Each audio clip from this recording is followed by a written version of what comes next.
आज आपण अगदी घाईच्या वेळेत चमचमीत, झणझणीत, मस्त लाल मसाल्यात बनवलेली अगदी सोप्या पद्धतीने झटपट होणारी बटाट्याची भाजी बघणार आहोत। ही रेसिपी एवढी झटपट होते आणि खायला सुद्धा तेवढीच चविष्ट लागते। चला तर मग रेसिपीला सुरुवात करूया। त्यासाठी कढईमध्ये 3 ते 4 पळी आपल्याला तेल टाकून घ्यायचं आहे। तेल थोडेसे तापल्यानंतर त्यामध्ये 1 चमचा जिरे टाकून घ्यायचे। त्यानंतर थोडेसे कढीपत्त्याची पानं टाकून घ्यायची। बारीक चिरलेला कांदा टाकून घ्यायचा। छान असा मंद आचेवरच लालसर होईस्तोवर फ्राय करून घ्यायचा। कांदा मस्त फ्राय करत राहायचा, सतत ढवळत राहायचा। लालसर होईस्तोवर फ्राय झाला, नरम पडला की त्यामध्ये बारीक चिरलेला लसूण सुद्धा घालून घ्यायचा, तो सुद्धा फ्राय करून घ्यायचा। त्यानंतर त्यामध्ये बारीक चिरलेला टोमॅटो घालायचा। टोमॅटो अगदी बारीक चिरून घ्यायचा, दाताखाली यायला नको।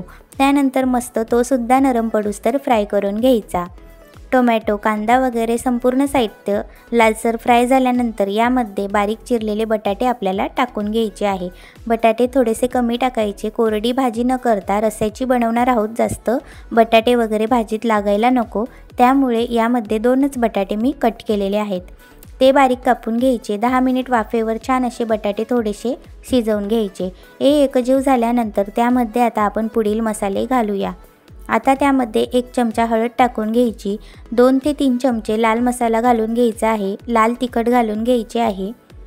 त्यानंतर यामध्ये आता आपल्याला 1 चमचा गरम मसाला टाकून घ्यायचा आहे, 1 चमचा धनेपूड घालून घ्यायची आहे।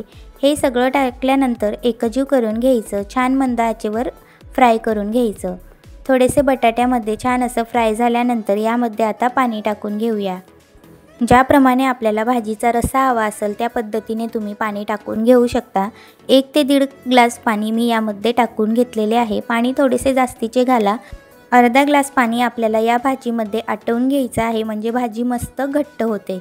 पाणी घातल्यानंतर यामध्ये चवीनुसार मीठ टाकून घ्यायचे, कोथिंबीर टाकून घ्यायची आणि आपल्याला ही भाजी अगदी अर्धा ग्लास पाणी आटेल एवढी आटवून घ्यायची आहे। गॅसचा फ्लेम फुल करून उकळी आणून घ्यायची, नंतर गॅसचा फ्लेम लो करायचा। तेलामध्ये आधीच आपण 50% बटाटे शिजवून घेतलेले होते। आता 50% बटाटे आपल्याला भाजीमध्ये रश्श्यामध्ये शिजवून घ्यायचे आहेत। वाफेवर छान आपल्याला ही भाजी शिजवून घ्यायची। अगदी चमचमीत अशी बटाट्याची रस्स्याची भाजी तयार आहे। एवढे सोप्या पद्धतीने बनवलेली ही भाजी खायला सुद्धा तेवढीच टेस्टी लागते आणि झटपट सुद्धा होते। टिफिनला सुद्धा अगदी आवडीने देऊ शकतात, लहान मोठे अगदी आवडीने खातील। एकदा तुम्ही ही चमचमीत अशी बटाट्याची रस्सा भाजी नक्की ट्राय करून बघा। जर तुम्हाला आजचा माझा बटाट्याच्या भाजीचा रेसिपीचा व्हिडिओ आवडला असेल तर चॅनलला लाईक, सबस्क्राईब नक्की करा आणि व्हिडिओला जास्तीत जास्त शेअर करा।